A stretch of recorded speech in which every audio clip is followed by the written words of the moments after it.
wonderful friends. How are you guys today? Hopefully, you guys are doing wonderful. They're currently doing things to my parking lot outside. So if you hear beeping noises, it's the construction. Hopefully, it won't interrupt us too much. But for my fun for my fun coffee mug today, I have Mr. Ham joining us from Toy Story. It's also my favorite animal. So shout out to my sister, Gretchen, who got this for me for Christmas. It is awesome. So I went up to school yesterday, which was so exciting, but it just made me miss you guys even more because you guys were not there. One good thing, all the fish are alive. Don't ask me how, because I have no idea how they stay alive still.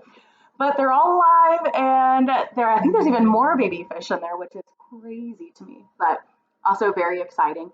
And Mr. Jim is going to help us keep them alive by feeding them for the times that I can't be up there. So that's really cool to have our classroom still functioning like that. Another cool thing is that I brought back the one and only Ivan. So I'm going to be trying to create a schedule of times to read this as well, so that we can finish this one before the end of the year. But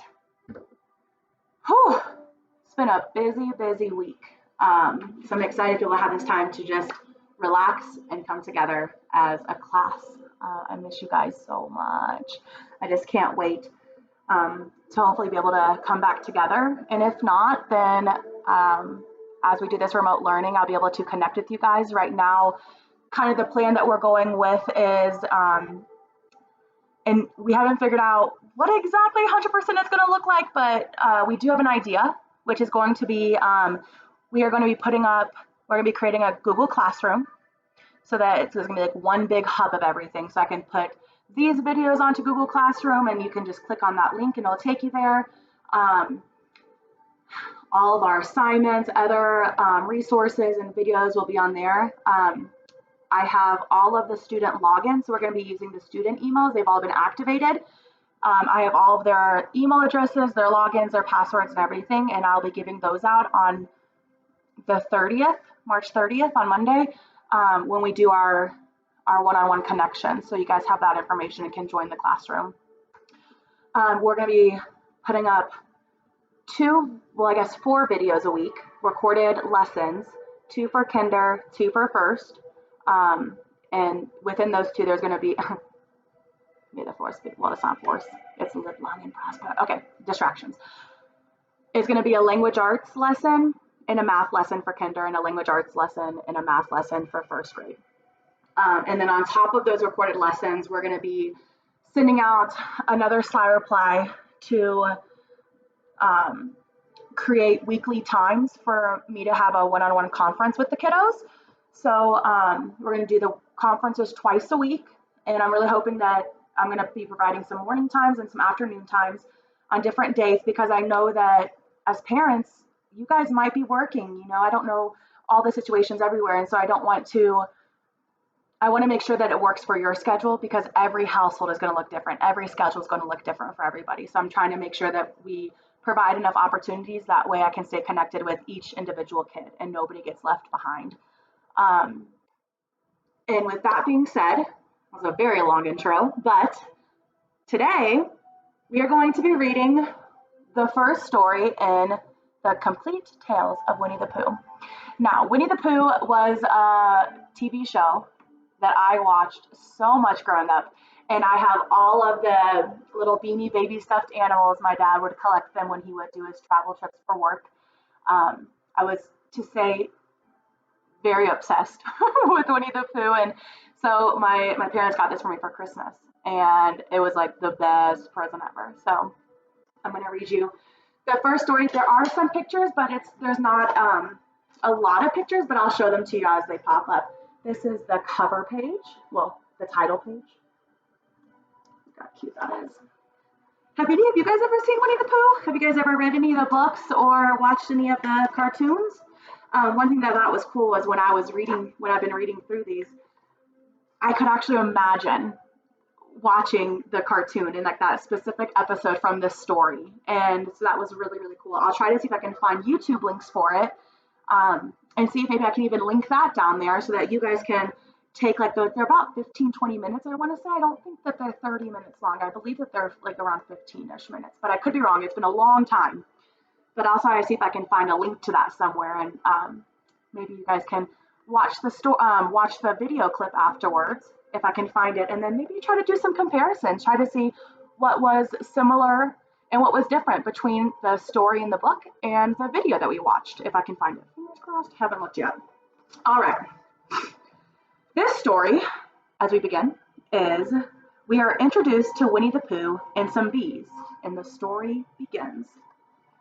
Once upon a time, a very long time ago now, about last Friday, Winnie-the-Pooh lived in a forest all by himself under the name of Sanders. What does under the name mean? Asked Christopher Robin. It means he had a name over the door in gold letters and lived under it. Winnie-the-Pooh wasn't quite sure, said Christopher Robin. Now I am, said the growly voice. Then I will go on, said I. One day, when we were walking, he came to an open place in the middle of the forest, and in the middle of this place was a large oak tree, and from the top of the tree there came a loud buzzing noise. Winnie-the-Pooh sat down at the front of the tree, put his head between his paws, and began to think. Let's try to make it so there's no glare on it. There's Pooh right there. There's Winnie-the-Pooh sitting under the oak tree. First of all, he said to himself, that buzzing noise means something. You don't get a buzzing noise like that, just buzzing and buzzing without it meaning something. If there's some buzzing noise, somebody's making a buzzing noise. And the only reason for making a buzzing noise that I know of is because you're a bee. Then he thought another long time and said, and the only reason for being a bee that I know of is making honey. And then he got up and said, and the only reason for making honey is so that I can eat it. So he began to climb the tree. Do we think that's a good idea? He climbed and climbed and he climbed and he climbed and he climbed and he sang a little song to himself. It went a little like this. Isn't it funny how a bear likes honey? Buzz, buzz, buzz. I wonder why he does.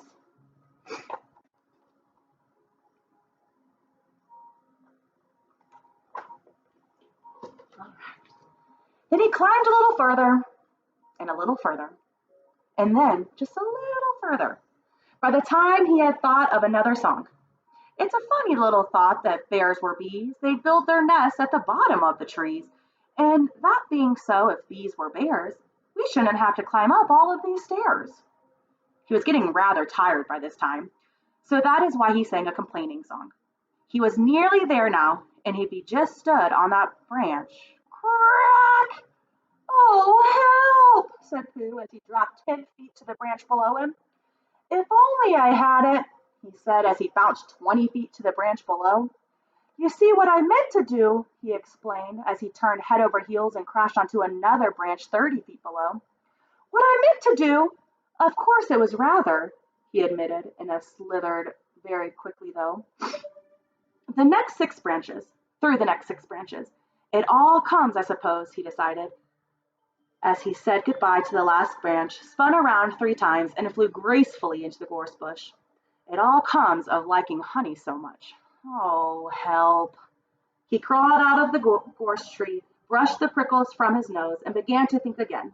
And the first person he thought of was, can you guys guess who it was? It was Christopher Robin. And there's Pooh falling from the branch.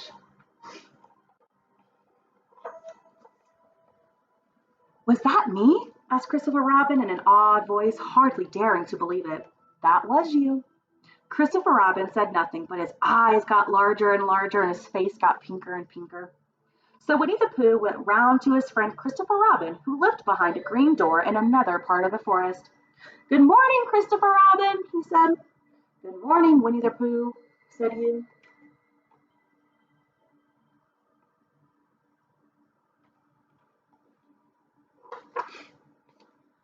I wonder if you got such a thing as a balloon about you.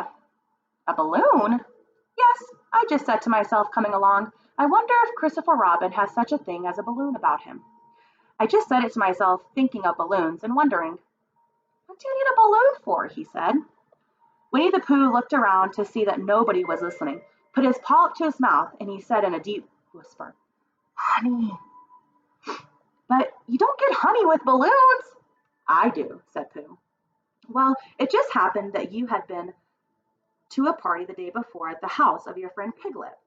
And you had balloons at the party, and you had a big green balloon, and one of Rabbit's relations had had a big blue one and had left it behind, being really too young to go to a party at all. And so you had brought the green and the blue one home with you. Which one would you like? You asked Pooh. He put his head between his paws and he thought very carefully. I like this one, he said. When you go after honey with a balloon, the great thing is to not let the bees know that you're coming. Now, if you have a green balloon, they might think that you are only part of the tree and not notice you. And if you have a blue balloon, they might think that you're only part of the sky and not notice you. And the question is, which is more likely? What if they notice you under the balloon, you asked? They might, or they might not, said Winnie-the-Pooh. You can never really tell with bees. He thought for a moment and said, I shall try to look like a small black cloud. That will deceive them. Then you had better use the blue balloon, you said. And so it was decided. So there's that big blue balloon, Christopher Robin's blowing it up, and here you see Winnie-the-Pooh trying to roll around in mud to disguise himself as a black cloud. How are we feeling about this? I feel like might not be the best decision, might not be the best choice, but gotta learn sometimes. Let's see what happens. Well, you both went out with the big blue balloon, and you took your gun with you just in case, as you always did. And Winnie-the-Pooh went to a very muddy place that he knew of and rolled and rolled and rolled until he was all black all over. And then when the balloon was blown up as big, and you and Pooh were both holding on to the string, you let go suddenly, and Pooh Bear floated gracefully up into the sky and stayed there, level with the top of the tree and about 20 feet away from it. Hooray! You shouted. Isn't that fine? Shouted Winnie-the-Pooh down to you. What do I look like? You look like a bear holding on to a balloon, you said. Not, said Pooh anxiously, not like a small black cloud in a blue sky. Not very much. Well, perhaps from up here it looks different. And as I say, you can never tell with bees. There was no wind to blow him nearer to the tree, so he stayed. He could see the honey, he could smell the honey, but he couldn't quite reach the honey. After a while, he called down to you, Christopher Robin, he said in a loud whisper. Hello? I think the bees suspect something. What sort of thing? I don't know, but something tells me they're suspicious. Perhaps they think that you're after their honey. It may be that. You can never tell with bees. There was another little silence, and then he called down to you again. Christopher Robin. Yes? Have you an umbrella at your house? I think so. I wish you would bring it out here and walk up and down with it and look up at me every now and then and say, tut, tut, it looks like rain. I think if you did that, it would help the deception which we are practicing on these bees.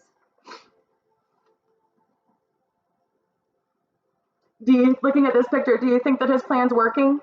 Do you think that they're tricked? Let's see. Well, you laughed at yourself. Oh, silly old bear. But you didn't say it out loud because you are so fond of him. And you went home for your umbrella. Oh, there you are, called down Winnie-the-Pooh as soon as you got back to the tree. I was beginning to get anxious. I have discovered that the bees are definitely suspicious. Shall I put up my umbrella? You said. Yes, but wait a moment. We must be practical. The important bee to deceive is the queen bee. Can you see which one is the queen bee from down there? Nope.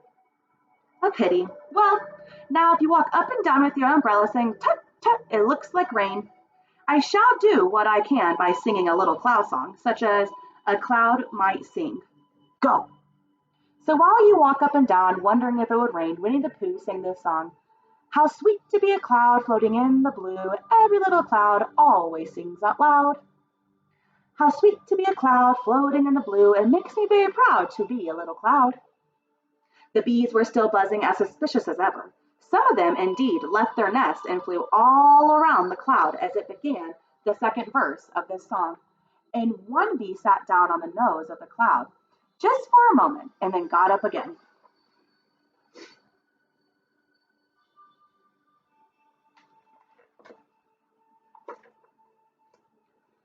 Christopher, ow! Robin, called out the clown. Yes? I have just been thinking, and I have come to a very important decision. These are the wrong sort of bees. Are they? Quite the wrong sort. So I should think they would make the wrong sort of honey, shouldn't you? Would they? Yes, so I think. I shall come down. How? Asked you. Winnie-the-Pooh hadn't thought about this. If he let go of the string, he would fall, bump, and then he wouldn't like the idea of that. So he thought for a long time and said, Christopher Robin, you must shoot the balloon down with your gun. Have you your gun? Of course I have, you said, but I do not like that. It will spoil the balloon, you said. But if you don't, said Pooh, I shall have to let go, and that would spoil me. When he put it like this, you saw how it was, and you aimed very carefully at the balloon and fired. Ow! Said Pooh. Did I miss? You asked. You certainly, you didn't exactly miss, said Pooh, but you missed the balloon. I'm so sorry, you said, and you fired again, and this time you hit the balloon, and the air came slowly up, and Winnie-the-Pooh floated down to the ground.